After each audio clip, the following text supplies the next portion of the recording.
gostaria de convidar você para abrir a sua Bíblia no livro de Lucas, no seu capítulo 5. E a gente vai falar de um tema conhecido, de um texto conhecido, mas como se trata das Escrituras Sagradas, ela mesmo diz que ela é fonte de vida. Ela sempre está jorrando, mas não joga uma água passada, é sempre algo novo. Capítulo 5, versículo 3, 4, 5, 6, 7. Quem puder ficar em pé, diz assim: entrando em um dos barcos, que era o de Simão, pediu-lhe que o afastasse um pouco da praia, e assentando-se ensinava do barco as multidões. Jesus era mestre, ele ensinava, além de ele ser exemplo. Quando acabou de falar, disse a Simão: faze-te ao largo e lançai as vossas redes para pescar. Respondeu-lhe Simão: mestre, havendo trabalhado toda a noite, nada apanhamos, mas sob a tua palavra lançarei as redes. Isto fazendo, apanharam grande quantidade de peixes e rompiam-se-lhes as redes. Então fizeram sinais aos companheiros do outro barco para que fossem ajudá-los. E foram e encheram ambos os barcos, a ponto de quase irem a pique. O tema de hoje é aproveitando a segunda chance recebida de Deus. Pedro estava num barco de pesca, o seu barco. Porém, ele tinha pescado a noite toda e não pegou nada. Ele chegou à beira da praia com o barco vazio, e ele, além de ter o barco vazio, ele estava exausto, porque eles tentaram a noite toda. É diferente quando você faz alguma coisa sabendo de que você já tem o resultado, você cansa menos. Agora, quando você vai, tenta, será muito, aumenta o cansaço, o desgaste é maior, porque a expectativa fica sempre naquela intensidade, e a gente acaba, no final de uma série de tentativas, a gente acaba desgastado, exausto, chegando à exaustão. Saiba, Pedro, nesse barco de pesca vazio, descobriu, através desse momento de vaziez do seu barco, ele descobriu a maravilha de aproveitar uma segunda chance, atentando para a palavra de Jesus. Às vezes a gente tem alguns fracassos, a gente acha que vida cristã é uma vida sempre de vitórias. Não, mas tem fracassos. Pedro, nessa primeira tentativa que ele fez, ele fracassou, pegou nada. E o que ele estava fazendo? Ele estava pescando o sustento para a casa dele. A gente fracassa, só que a gente não admite o fracasso, a gente não admite que não deu certo. Pedro estava frustrado. Frustração existe, gente. Pedro estava desgastado, exausto, porque ele tentou, mas não conseguiu. E ele não fez porque queria fazer, ele conhecia, ele sabia o que estava fazendo. E o maior desgaste é quando você sabe que está fazendo alguma coisa e você não tem o resultado daquilo que você tem experiência e sabe que poderia e deveria acontecer. Aí o desgaste é muito maior, a exaustão é muito maior. E eu quero dizer para você, eu não sei qual é a situação, em que estado você se encontra, mas não pare, não desista, tente novamente com Deus. Deus sempre nos dá uma segunda chance. A multidão na praia era tão numerosa que Jesus precisou de espaço Então Jesus pregou do barco de Pedro e pediu para Pedro afastar um pouquinho o barco da beira da praia para poder falar, para alcançar aqueles que estavam ouvindo. Depois que Jesus trouxe a sua explanação, trouxe o seu ensinamento, ele pediu para Pedro levá-lo. Diz: Pedro, vamos lá voltar a pescar, eu quero que você pesque de novo. Pelo que Jesus disse, Jesus estava perto, estava junto. Jesus não fala: você vai lá e vê se... Não, e a pescaria não era na beira da praia. Eles pescaram a noite inteira, mas lá no meio. Entende-se que Jesus foi junto. Disse: Pedro, vamos lá, vai pescar de novo. O apóstolo Pedro, ele estava cansado, pois ele havia tentado a noite toda pescar alguma coisa, mas ele não pegou nada. Com certeza, Pedro teve a princípio a seguinte dúvida: o que Jesus sabe sobre pesca? Eu nunca vi Jesus pescando com rede, nem com vara, com nada. O que ele sabe? Isso passou no pensamento dele, pela forma como ele respondeu: sob a tua palavra. Pesquei a noite toda, mas sob a tua palavra eu vou tentar. Eu vou tentar. Certamente o coração de Pedro demonstrou muita insegurança, tanto que diz: eu vou porque o Senhor está falando. Por mim, foi a noite toda. A praia estava cheia de gente, e ele, e nem nós, queremos passar vergonha. Pedro estava constrangido. Os pescadores, todo mundo estava aí, não estava sozinho pescando, tinha um grupo, dois barcos, e ninguém pegou nada. E todos eram pescadores experientes, e eles não foram ao alto mar para quem sabe tem peixe. Não, eles sabiam que era época de peixe, que normalmente ia ter peixe, senão não iam 2 barcos. Foram 2 barcos.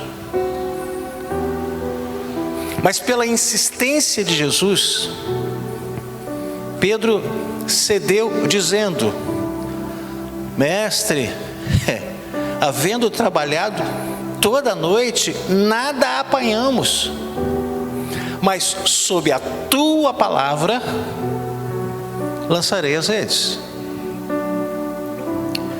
Esse foi o momento de verdade para Pedro, a ponto dele dizer: tentarei de novo,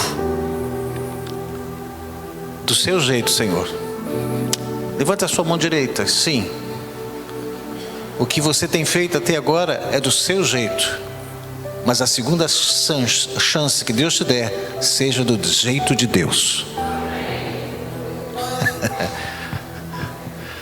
Não use os seus recursos, passe a usar os recursos de Deus. Não use a sua experiência, mas seja levado pela palavra, e a palavra que traz resultados.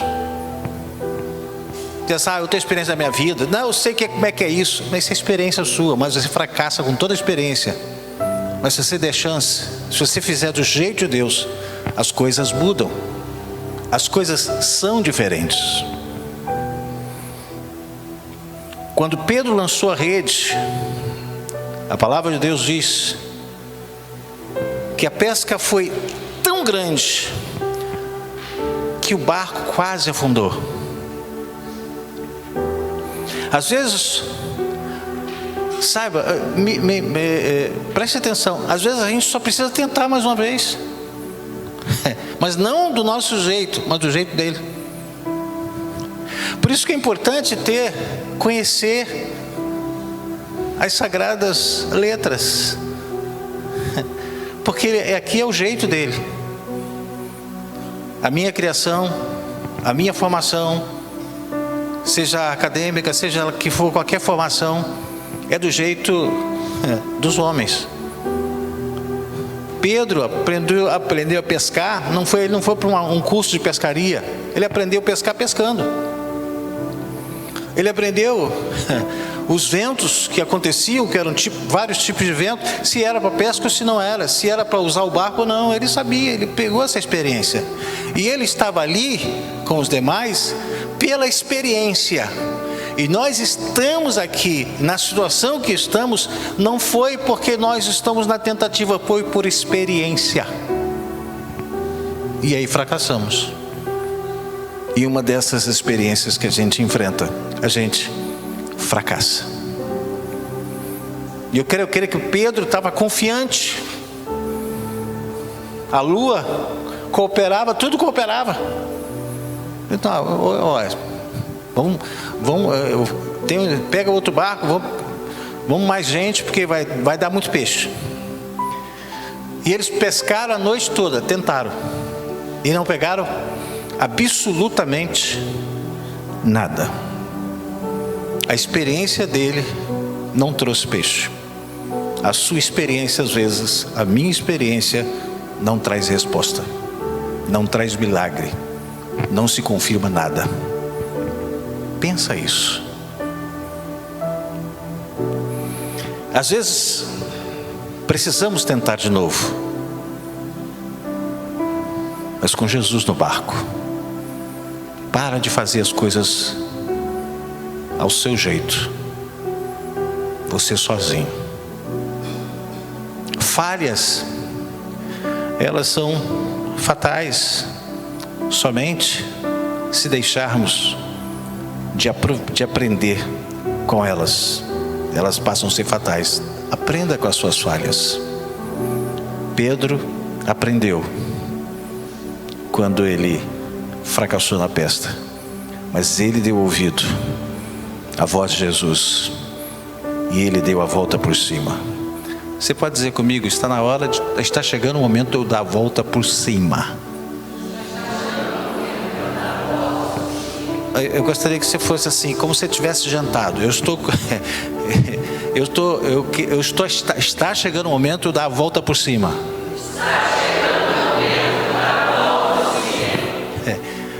Pedro deu a volta por cima. Ele não pescou nada. Não tinha pescado nada, zero peixe. O outro barco, talvez, a Bíblia não fala, mas se a gente for olhar o diálogo, ô Pedro, você não falou para a gente ir porque era uma noite? Não, você foi por quê? Porque você sabia que tinha tudo para ter peixe, mas não teve. O que eu entendo com isso? Existem situações que elas são lógicas, mas Deus quebra a lógica para Ele se fazer presente na minha vida. A minha vida, quando eu tenho muita autossuficiência e vivo só de experiências, a minha tendência é fracassar. Eu preciso ter a interferência dele. Saiba que ao longo da trajetória de nossa vida, cometemos erros, cometemos acertos, mas quando falhamos, dependendo da situação, queremos parar, pensamos em desistir, porque falhamos. Não se esqueça, você é servo, filho de Deus, mas todos nós falhamos. Todos nós. Não pense que você não vai falhar porque você agora é do Senhor. Não, você falha, eu falho também. Pedro conviveu com Jesus 3 anos e falhou quantas vezes? Muitas vezes. O homem falha. Por quê? Porque Jesus, você e a sua natureza. E a nossa natureza é pecaminosa. E aí a gente falha. O exemplo claro disso foi quando Pedro cometeu o grave erro negando Jesus 3 vezes. Quando Jesus foi preso,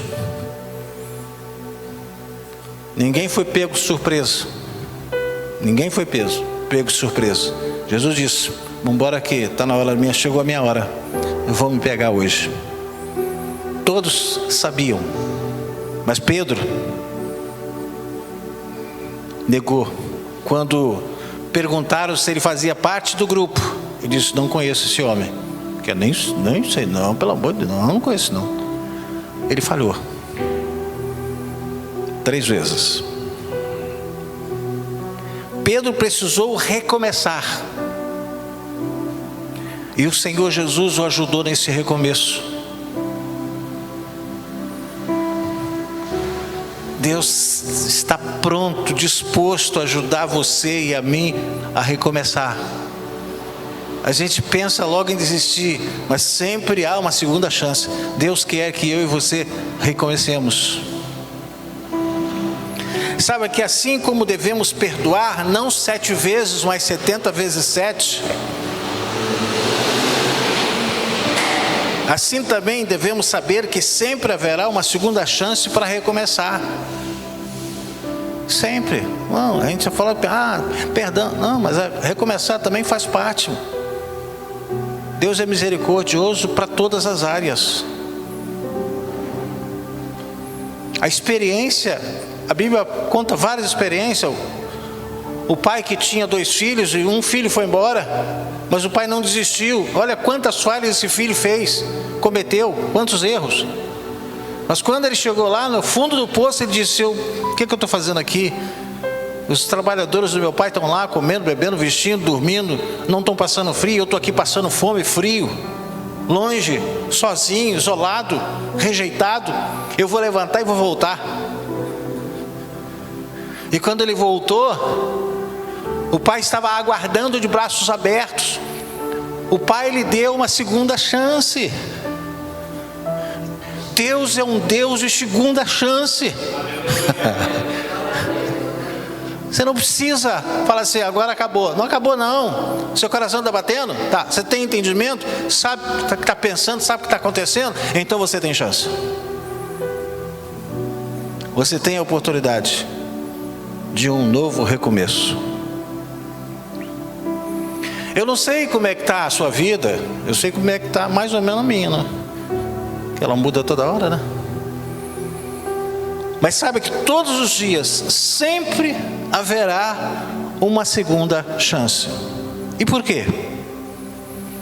Primeiro, porque Deus nos vê todos os dias. Observe o que ele diz para o povo de Israel, que estava prestes a possuir. Da Deuteronômio capítulo 11, versículo 11 e 12. Mas a terra que passais a possuir, Deus falando para o seu povo, é terra de montes e de vales, da chuva dos céus beberás águas. Versículo 12: terra de que cuida o Senhor vosso Deus, os olhos do Senhor vosso Deus estão sobre ela continuamente, desde o princípio até o fim do ano.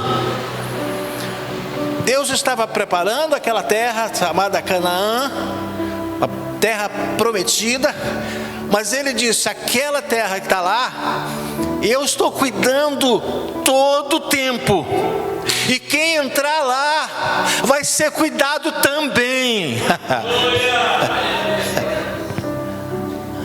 Deus, ele é poderoso. Deus não prepara nada, Deus não prepara emboscada, Deus não prepara calabouço.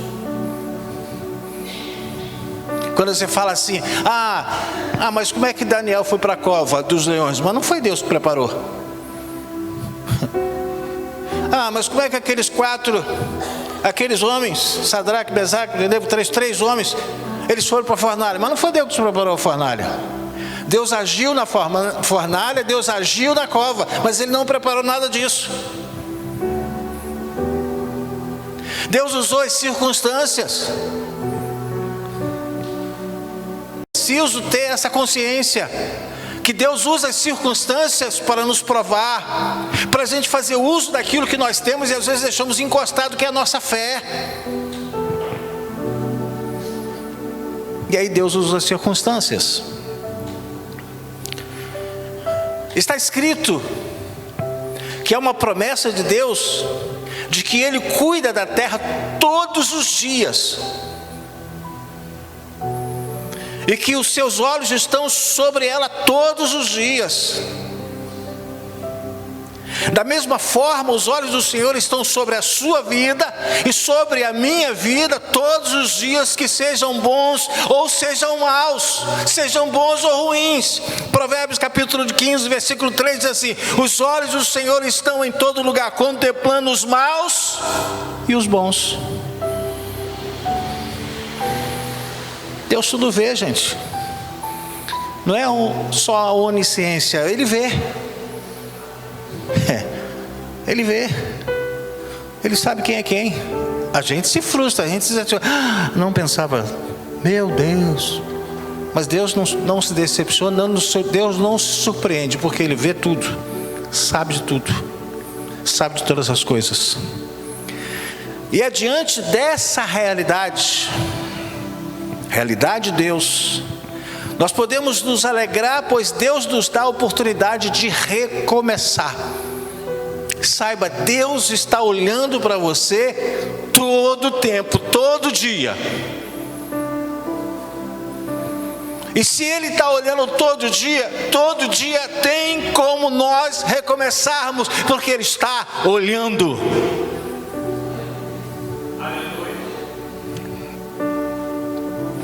Afinal, se os olhos do Senhor nos veem todos os dias, se entende que há sempre a chance de recomeçar. Muitas pessoas podem nos abandonar no decorrer da trajetória, mas os olhos do Senhor nos acompanham todos os dias. O Senhor conta os nossos passos todos os dias, sonda o nosso coração todos os dias, e tem prazer em nós ou tristeza todos os dias. Ele sabe da nossa história, Ele enxerga nossas dificuldades, Ele conhece as nossas lutas, e também Ele conhece as nossas vitórias. Deus olhou Davi cuidando das ovelhas do seu pai. Deus contemplou Davi vencendo o urso, tirando das garras a ovelha que estava com o urso. Deus viu Davi vencer um leão, tirando das garras. Deus contempla. Deus viu, olhou em Davi excelência comportamental, responsabilidade.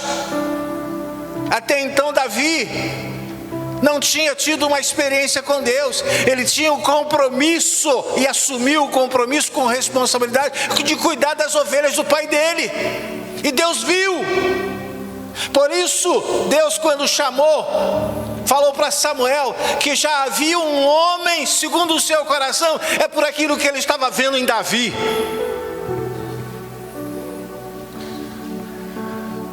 Deus não interferiu em nada, Deus via. E quando Ele vê, Ele escolhe. Saiba que nada passa despercebido aos olhos de Deus. Nada. Segunda coisa, sempre há oportunidade de recomeçar, porque Ele está sempre olhando. Diante da oportunidade dada pelo Senhor, será possível mudar hoje mesmo até. A gente fala assim, amanhã, a partir de amanhã vai ser diferente. Não. A mudança tem que ser no mesmo dia. Na hora que eu tenho essa consciência, na hora que eu reconheço, eu disse, hoje a minha vida vai mudar. Eu vou mudar essa forma de pensar. Deus, a Pedro não disse para Jesus, disse amanhã, dá para ser amanhã à noite, não. Está cansado. Deixa para amanhã, a gente vai lá pescar. Não, ele estava cansado, exausto, mas ele disse: sobre a tua palavra eu vou lançar de novo. E Pedro não estava descansado, Pedro estava cansado, exausto. A Bíblia fala que estava exausto, mas ele atentou para a palavra de Deus. Não deixa para amanhã, não deixa para depois. O que Deus está falando para você é para hoje, não é para depois nem para amanhã. Não é quando você acordar disposto, não é quando o seu coração falar assim: agora vai. Não, é sobre a palavra. Querendo ou não querendo, coração inclinado ou não inclinado, mas se ele está falando, faz agora.